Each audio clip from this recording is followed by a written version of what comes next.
Assalamualaikum warahmatullahi wabarakatuh. Nama saya Hakim Fadila Negara Janotama, NPM 191000216 dari kelas E akan mempresentasikan buku kompilasi Hukum Ekonomi Syariah yang penulisnya adalah Pusat Pengkajian Hukum Ekonomi Syariah, penerbitnya dari Perenada Media Group. Buku ini ada 7 bab. Bab yang pertama membahas subjek hukum dan amwal. 1. Ekonomi syariah adalah usaha atau kegiatan yang dilakukan oleh orang per orang, kelompok orang, badan usaha yang berbadan hukum atau tidak berbadan hukum dalam rangka memenuhi kebutuhan yang bersifat komersial dan tidak komersial menurut prinsip syariah. 2. Subjek hukum adalah orang perseorangan, persekutuan, atau badan usaha yang berbadan hukum atau tidak berbadan hukum yang memiliki kecakapan hukum untuk mendukung hak dan kewajiban. 3. Kecakapan hukum adalah kemampuan subjek hukum untuk melakukan perbuatan yang dipandang sah secara hukum. 4. Anak adalah seorang yang berada di bawah umur 18 tahun yang dipandang belum cakap melakukan perbuatan hukum atau belum pernah menikah. Lalu bab keduanya di sini membahas tujuan hukum ekonomi syariah. Tujuan hukum ekonomi syariah selaras dengan tujuan syariat Islam itu sendiri, yaitu maqasid asy-syariah, yaitu mencapai kebahagiaan di dunia dan akhirat. Falah, melalui suatu tata kehidupan yang baik dan terhormat. Lalu hayah thayyibah. Tujuan falah yang ingin dicapai oleh ekonomi syariah meliputi aspek mikro ataupun makro, mencakup horizon waktu dunia ataupun akhirat.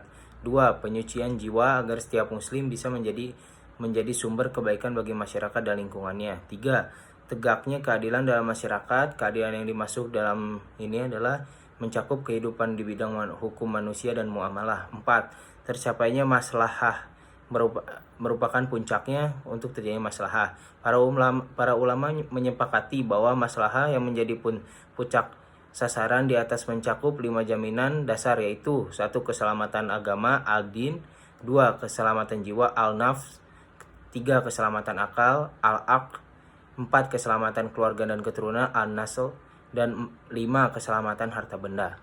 Lalu dalam buku ini, dalam bab ketiganya, membahas prinsip hukum ekonomi syariah. 1. Berbagai sumber daya dipandang sebagai pemberian atau titipan dari Allah SWT kepada manusia. 2. Islam mengakui kepemilikan pribadi dalam batas-batas tertentu. 3. Kekuatan penggerak utama ekonomi syariah adalah kerjasama. 4. Ekonomi syariah menolak terjadinya akumulasi kekayaan yang dikuasai oleh segelintir orang saja. 5.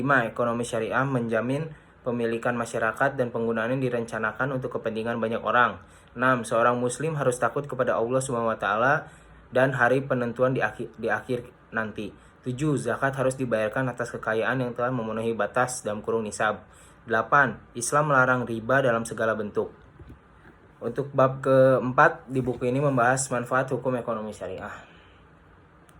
1. Mewujudkan integritas seorang muslim yang kafah, sehingga Islamnya tidak lagi setengah-setengah. Apabila ditemukan ada umat muslim yang masih bergelut dan mengamalkan ekonomi konvensional, menunjukkan bahwa keislamannya belum kafah. 2. Menerapkan dan mengamalkan ekonomi syariah melalui lembaga keuangan Islam, baik berupa bank, pegadaian, ataupun BMT, yaitu Baitul Ma'al wat Tamwil, akan mendapat keuntungan dunia dan akhirat. Keuntungan di dunia diperoleh melalui bagi hasil yang diperoleh, sedangkan keuntungan di akhirat adalah terbesar dari unsur riba yang diharamkan oleh Allah. 3.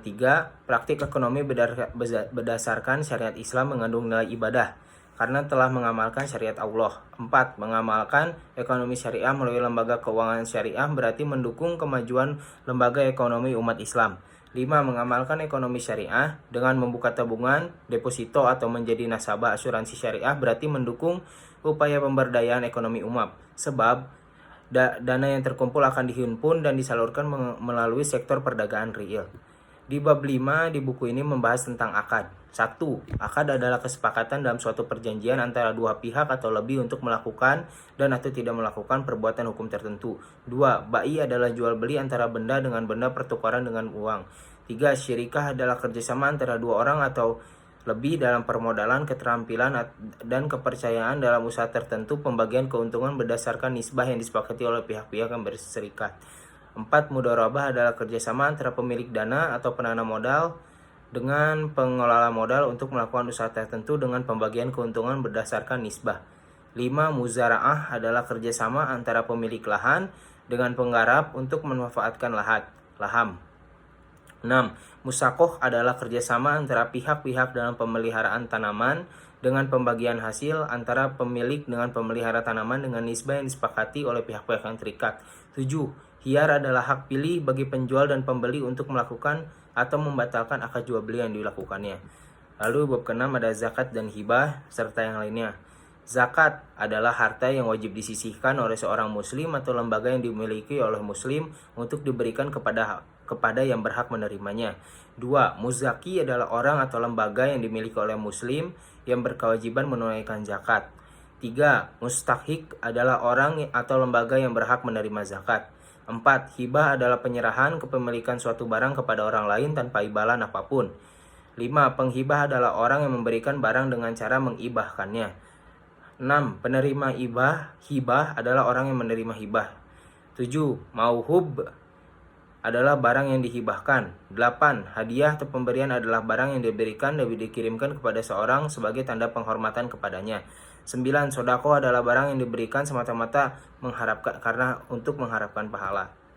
Di bab ketujuhnya membahas tentang akuntansi syariah dan pihak-pihak yang berkepentingan.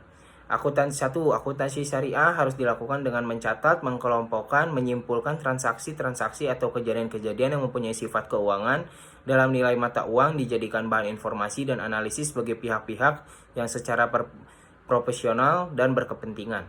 2. Pihak-pihak yang berkepentingan dalam ayat 1 adalah pemilik dana, kreditur, pembayar zakat, infak, dan sodako. Pemegang saham, otoritas pengawasan bank Indonesia, pemerintah, lembaga penjamin, simpanan, dan masyarakat. 3. Akuntansi keuangan harus mengungkapkan karakteristik dan jumlah kontingensi yang berhubungan dengan 1.